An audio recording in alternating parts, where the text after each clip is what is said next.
Abra sua Bíblia comigo no Novo Testamento, Evangelho de Lucas, capítulo de número 24. Lucas 24.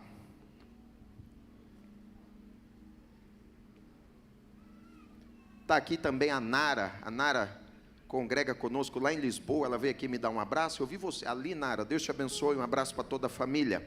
Amém? Lucas capítulo 24 e o verso de número 49. Lucas 24 e o verso de número 49. Lucas 24 e o verso 49. Nós vamos ler aqui, são palavras de Jesus. Foi Jesus que falou isso aqui.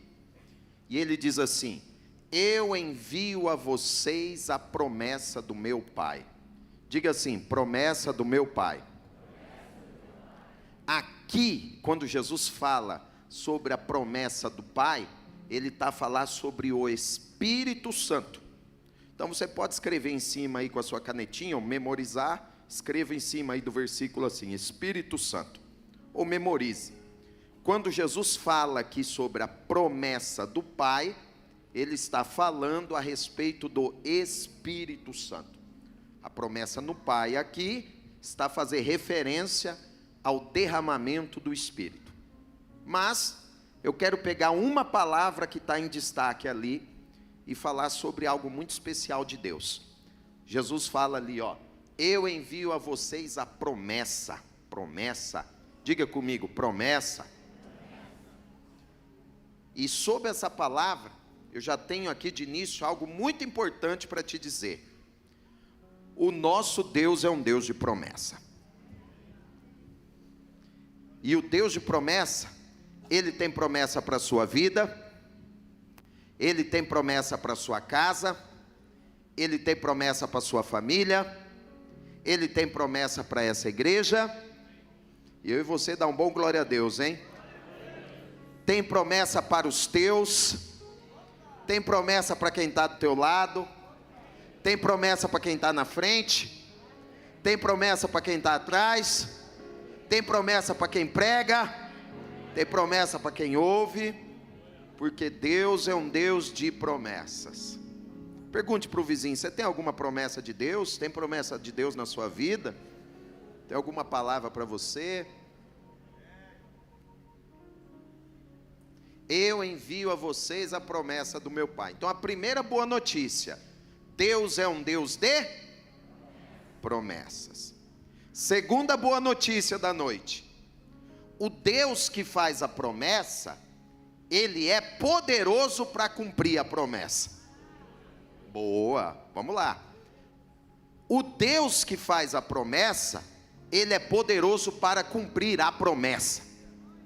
Então, se tem promessa de salvação para a sua família, Ele é poderoso para cumprir essa promessa. Se tem promessa de restauração, de restituição, Ele é poderoso para cumprir essa promessa. Se existe promessa de prosperidade, de abundância, de bênçãos, Ele é poderoso para cumprir essa promessa. Se existe uma promessa de que Deus vai te usar, vai derramar unção, poder, autoridade na tua vida, e você vai ser um instrumento de Deus nessa terra, o Deus que falou é poderoso para cumprir. De novo, toque em alguém e fala para ele: ó, o Deus que prometeu é poderoso para cumprir. Volta o texto aí, querido, por favor. Bom, eu falei que Deus é um Deus de promessa, amém? Eu também falei que o Deus que faz promessa tem poder para cumprir promessa, amém? Mas então fica uma pergunta, pastor Marcos: se Deus faz promessa, se Deus tem poder para cumprir promessa, por que eu conheço uma pessoa, eu tenho uma vizinha, eu tenho um primo, tenho uma tia, tenho um colega de trabalho, que tem um monte de promessa e eu não vejo as promessas se cumprir na vida dessa pessoa? Quem conhece alguém aí que diz que tem promessa e você não vê as promessas cumprir na vida dessa pessoa? Deixa eu ver, você conhece alguém? Deixa eu ver, eu vi uma mão aqui, outra ali, né? Talvez você é como eu, conhece alguém que tem promessas, muitas promessas, mas não vê essas promessas se cumprirem. E aí fica a pergunta: por que que não cumpre? Uma pessoa que tem promessa, Deus tem poder para cumprir promessa, por que que a promessa não se cumpre, não é realidade na vida da pessoa? Então vamos ver, porque Jesus deixou aqui a orientação, a instrução sobre as promessas. Eu envio a vocês a promessa do meu Pai. Aí tem uma palavrinha, ó, mas fiquem na cidade. Diga comigo, fique na cidade. Aqui a cidade, Jesus está falando de Jerusalém. Algumas traduções dizem assim: ficai, permanecei, fiquem em Jerusalém. Então aqui nós aprendemos algo muito importante. Deus faz promessa, Deus tem poder para cumprir promessas, mas as promessas se cumprem não onde eu quero, elas se cumprem onde Jesus aponta. E é aqui que está o problema de muitos. Deus já te deu uma direção, o céu já te deu uma direção, Jesus já te deu uma palavra, seu pastor já te deu um conselho, a palavra já falou contigo, Deus usou alguém para falar contigo, mas o céu está apontando Jerusalém, e você escolheu, vou fazer uma alegoria, ir para Jericó, pegou um caminho inverso. Então muitas pessoas não vivem a realidade das promessas, porque Jesus fala assim: vai para a direita, você decidiu ir para a esquerda. O céu te apontou uma direção, a palavra te deu uma direção, e você decidiu ir na sua direção, na sua escolha, no seu caminho. Então por que tem muitas pessoas que não estão vivendo a realidade das promessas? Porque elas estão desalinhadas, elas estão em outra direção, em outra rota, em outra estrada. Aí Jesus te ama, e Ele tem um projeto na tua vida, e Ele quer cumprir promessas na tua vida.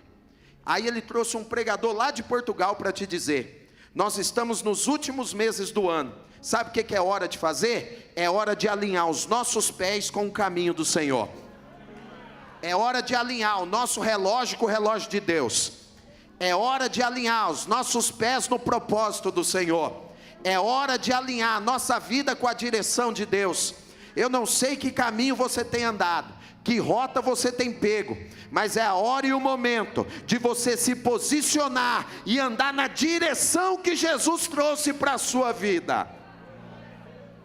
Pega na mão de alguém e diga assim: vem andar na direção de Deus, meu filho ou minha filha.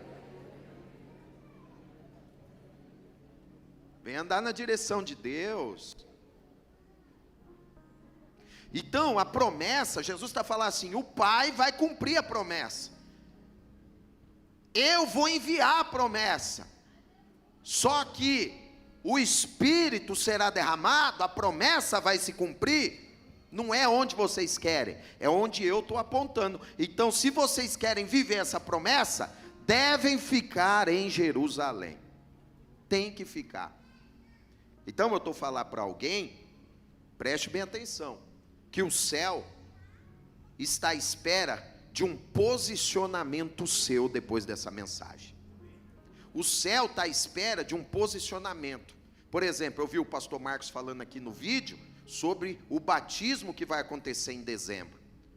E ele falou uma palavra muito certa: você não pode virar esse ano sem descer as águas. O que é descer as águas? É colocar os seus pés no caminho de Deus, é colocar os seus pés no caminho de Jesus, é se alinhar com o projeto de Deus. Para algumas pessoas, você já vem aqui na Tenda do Leão há um bom tempo, você gosta do louvor, você gosta da palavra, você gosta do ambiente, seus filhos já estão entrosados nos ministérios, mas você precisa dar um novo passo, você precisa ser apresentado, ser um membro dessa igreja, você precisa se envolver com o ministério, servir, você precisa entrar no propósito que Deus tem contigo aqui nessa casa, aqui nesse lugar. Veja que Jesus fala assim: a promessa vai cumprir, mas ela se cumprirá onde eu estou apontando, onde eu estou dirigindo. Você quer ver outra situação muito interessante? Eu vou ler para você aqui, 1 Reis capítulo 17. 1 Reis capítulo 17. Olha que coisa interessante. Eu vou ler para você aqui. Eu vou ler aqui, rapidinho para você. Então Elias, o tisbita dos moradores de Gileade, ele disse a Acabe: tão certo como vive o Senhor Deus de Israel, perante cuja face estou, nem orvalho nem chuva haverá nesses anos, segundo a minha palavra. Veio a palavra do Senhor dizendo, olha o que o Senhor vai falar para Elias: retira-te daqui, sai daqui e vai para o lado oriental, esconde-te. O que é isso? Direção. Por quê? Quando você se esconder lá, olha o verso de número 4, lá onde eu estou apontando, Elias, você vai beber água, você vai beber da torrente, e eu ordenei os corvos que ali te sustentem. O que o Senhor está falando para Elias? Elias, se você entrar na minha direção, ó, para você dar o bom glória, se você pegar o caminho que eu estou apontando, para todo mundo vai ter seca, mas para você vai ter água e vai ter carne. Vamos lá, tenda do leão. Elias, se você entender a direção que eu estou te dando, entrar na direção que eu estou te dando, e ir para o lugar que eu estou apontando, todo lugar vai estar seco, mas onde eu aponto vai ter água, vai ter provisão, vai ter alimento. Tenda do leão, eu tenho uma palavra de Deus para a sua vida. Para muitos pode estar ser um ano difícil, para muitos pode estar ser um ano complicado, mas para quem anda na direção não vai faltar água, não vai faltar carne, não vai faltar provisão, não vai faltar resposta, não vai faltar livramento. Quem pode dar um glória aí na quarta?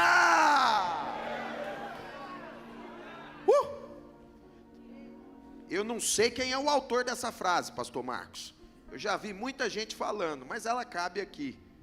É assim, ó, onde Deus aponta, Ele paga a conta. Amém? Vou falar de novo, vamos lá, para dar um glória, da primeira à última cadeira, ó, onde Deus aponta, Ele paga a conta.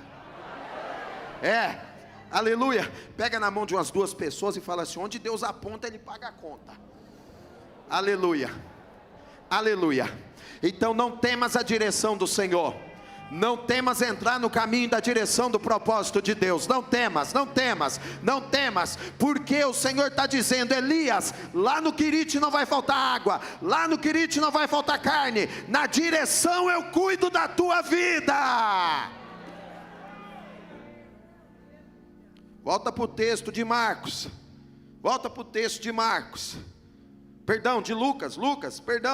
de Lucas. Jesus apontou uma direção. Qual foi a direção que ele apontou? Diga comigo: Jerusalém.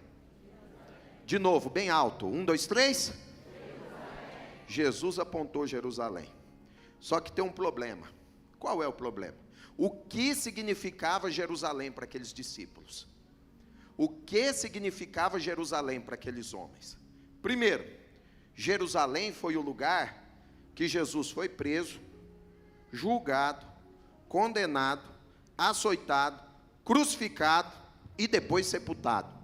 Veja na cabeça deles quais as imagens que eles tinham registrado a respeito de Jerusalém. Segundo, o que representava Jerusalém para aqueles discípulos? Era o lugar que morava os homens que arquitetaram e executaram a prisão, o açoitamento e a crucificação de Jesus. Então veja que Jerusalém não era uma terra fácil.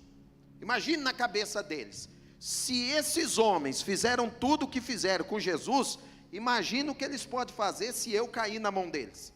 Já parou para pensar nisso? Então Jerusalém não era uma terra fácil. Diga comigo: Jerusalém não era um território fácil. Aí Jesus diz assim: veja, é nesse lugar que para vocês não é fácil.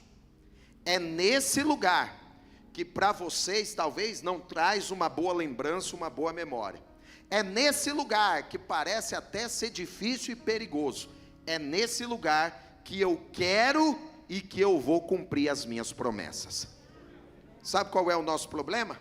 Quando nós estamos num ambiente difícil e complicado, qual é a primeira coisa que passa na nossa cabeça? Eu quero fugir. Mas aí Jesus está dizendo assim: olha, não temas, porque ainda que Jerusalém seja difícil, ainda que o ambiente seja complicado, eu posso e eu quero cumprir minhas promessas nesse ambiente. Eu estou falando para alguém que Jerusalém é a tua casa. Eu estou falando para alguém que Jerusalém é aquele quintal. Eu estou falando para alguém que Jerusalém é aquele ambiente difícil que você está enfrentando. Eu estou falando para alguém que Jerusalém é as lembranças de um momento complicado do seu passado. Eu estou falando para alguém que Jerusalém é uma situação mal resolvida familiar. É uma situação mal resolvida nesse ano, do ano passado, do começo do casamento, do começo da tua história. E aí o Senhor fala contigo: não temas, porque é nesse local difícil que eu quero cumprir a minha promessa na tua vida. Vou lá de novo. É nesse ambiente complicado que eu quero cumprir a minha promessa na sua vida. Assim o Senhor fala contigo, assim diz o Senhor: não temas, é nessa Jerusalém que eu vou cumprir a minha promessa. Com carinho, toque em alguém e diga assim: Deus cumpre promessa em ambientes difíceis. Ambientes difíceis. Agora, o que nós fazemos? Quando nós sofremos numa Jerusalém, o que a gente faz? Eu nunca mais quero ver Jerusalém na minha frente. Não é assim? Quando nós sofremos numa área da nossa vida, o que muitas pessoas fazem? Vão lá e fecham aquela área. Falam assim: eu não quero nem tocar nesse assunto. O que nós fazemos? Olha, não quero ver Jerusalém nem pintada de ouro na minha frente. Já ouviu essas expressões assim? Tem até um ditado que diz assim: o cachorro que é mordido por cobra tem medo de linguiça. Então ele quer correr de Jerusalém. Mas aí Jesus diz assim: não corra da sua Jerusalém. Não. Porque é ali que eu vou cumprir a minha grande promessa. É ali que eu vou fazer algo grande na sua vida. Agora, olha o que vai acontecer. Abra comigo Atos dos Apóstolos, Atos capítulo 1. Atos capítulo 1.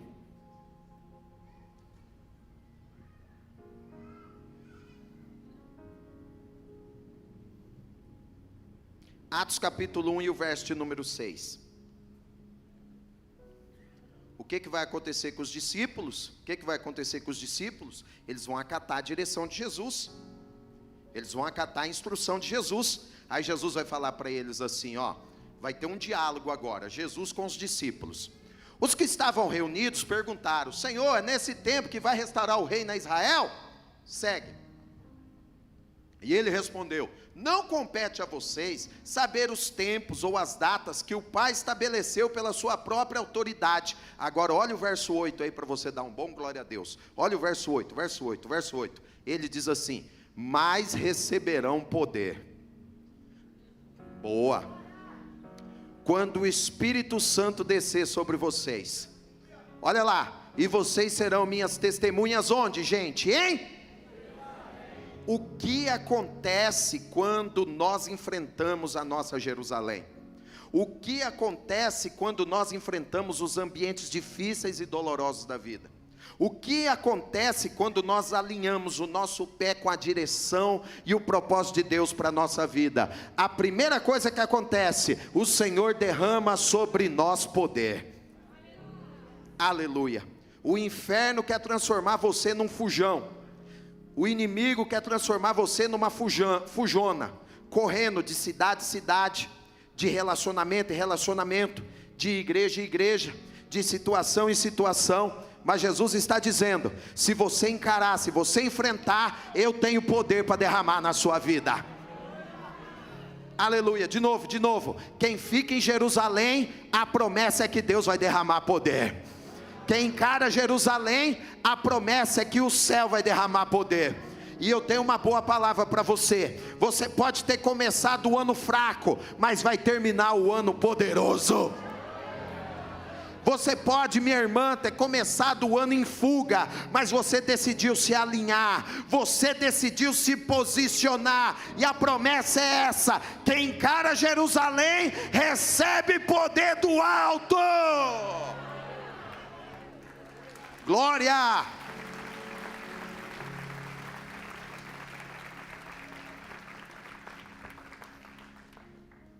Por isso que é posicionamento e promessa. Eles se posicionaram em Jerusalém. E aí agora Jesus está dizendo, por causa desse posicionamento de vocês, o Pai vai derramar poder. Eu tenho uma boa notícia para ti. Aleluia. O céu vai derramar poder. Esse poder significa revestimento. Esse poder significa capacitação. Vamos lá, de novo. Esse poder representa capacitação, revestimento e autoridade. E Jesus está falando com alguém: eu te capacito, eu te revisto, e eu te dou autoridade nessa quarta-feira. Você poderia ter ido para a praia, você poderia ter ido fazer churrasco, você poderia ter escolhido inúmeras atividades, mas algo bradou no teu coração para estar aqui nessa reunião. Era o céu já falando contigo. Eu quero falar ao teu coração e derramar poder sobre ti, derramar autoridade sobre ti. E se prepare, que você pode ter saído de casa como um gatinho, mas você vai voltar para casa como um leão. Aleluia. Você saiu de casa, minha irmã, miando baixinho, mas vai voltar para casa rugindo como uma leoa, cheia do poder de Deus. Quem enfrenta Jerusalém recebe poder. Quem persevera na sua Jerusalém recebe poder. E enquanto eu ministro essa palavra, Jesus está derramando poder sobre a tua vida, está te capacitando. E a área que é a área mais difícil da tua vida é a área que você vai contar o teu maior testemunho. Aleluia.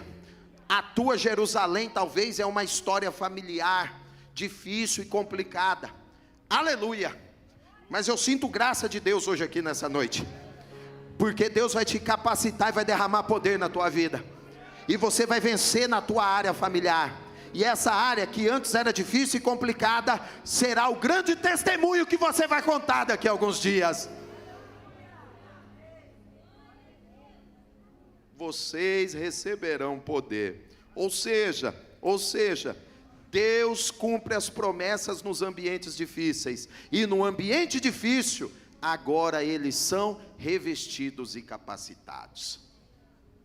Para quê? Volta aí de novo, querido. Atos 1:8. Atos 1:8. Ó. Vocês vão receber poder. Amém? E serão testemunhas em? Isso, olha, aquela cidade lá no canto lá, ó. Vocês serão minhas testemunhas em? Mas guarde isso no seu coração.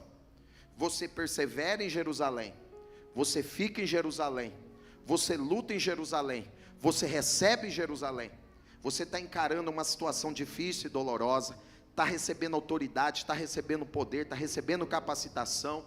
Quando você anda no caminho da obediência, quando você se alinha com Deus, quando você enfrenta esses locais que a maioria das pessoas fogem, correm e se escondem, quando você faz isso, você recebe poder, autoridade, graça, unção do alto. E sabe o que Jesus faz contigo? Ele diz assim: você foi fiel em Jerusalém, agora eu vou levar você para a Judéia. Já teve uns 5 que entenderam. De novo: você perseverou em Jerusalém, lutou em Jerusalém, acreditou em Jerusalém, se alinhou com a minha promessa, se alinhou com o meu propósito, recebeu o meu poder. Agora eu vou levar você para a Judéia, vou levar você para Samaria, e eu vou abrir as fronteiras, e você vai para os confins da terra.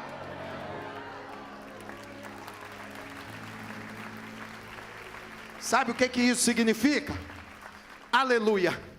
Hoje você luta em Jerusalém, hoje você ora em Jerusalém, hoje você confia em Jerusalém, hoje você recebe poder em Jerusalém, e o Senhor me autoriza a profetizar: por causa da sua fidelidade na sua Jerusalém, o Senhor abre uma porta em Samaria, abre uma porta na Judéia, e abre uma porta nos confins da terra.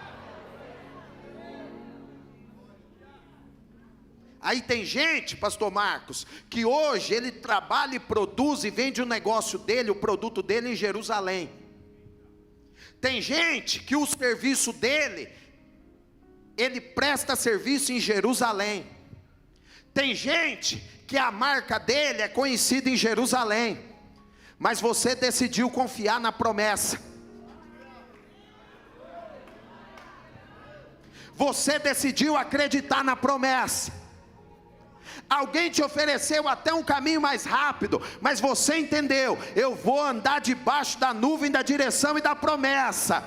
E o Senhor manda eu profetizar sobre a tua vida, por causa da tua escolha, da tua decisão, da sua atitude de ser fiel na sua Jerusalém. Eu vou levar a tua marca para Samaria, vou levar o teu nome para a Judéia, e o teu produto será conhecido nos confins da terra. Então tem gente aqui que em breve você vai assinar um contrato em outro estado.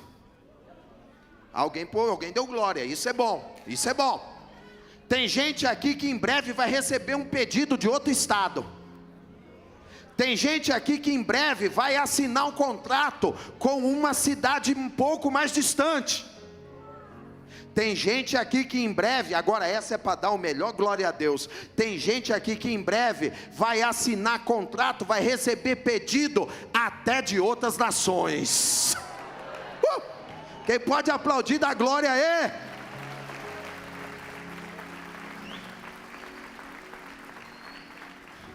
Toque em alguém e diga assim: Deus vai abrir a porta das nações.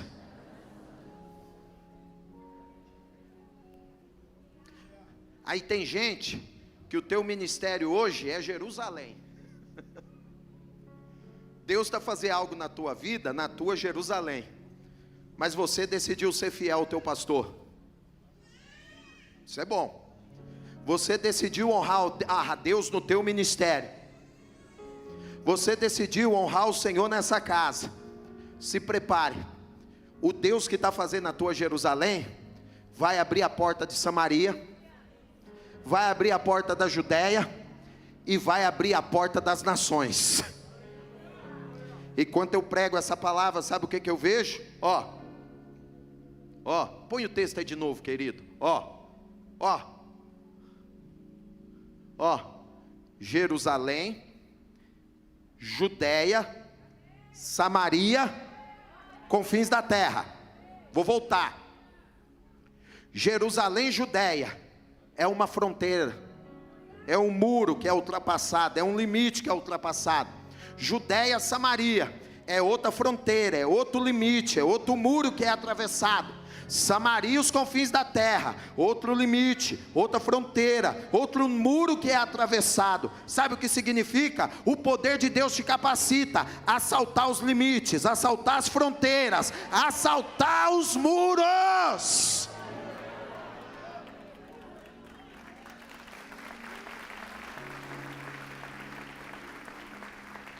Jerusalém, Judéia, Samaria, os confins da terra, muros atravessados, fronteiras atravessados, limites sendo atravessados. Como? Pelo poder e pela graça do Espírito de Deus. Só o Espírito Santo pode fazer isso na vida de uma pessoa. Aí Jesus está falando assim: vocês lutarem em Jerusalém, acreditarem em Jerusalém, perseverarem em Jerusalém. Agora eu vou abrir portas maiores, espaços maiores, ambientes maiores. E tem alguém aqui que o Senhor está entregando uma chave maior para você. Ekamanasu kimio kienerasuyo, ekaminato kiasuye. Você acreditou, orou e buscou no cenáculo de Jerusalém, 120 pessoas no cenáculo, mas agora eu vou te dar a chave de Samaria, eu vou te dar a chave da Judéia, eu vou te dar uma chave maior. Toque em alguém e diga: receba essa chave maior.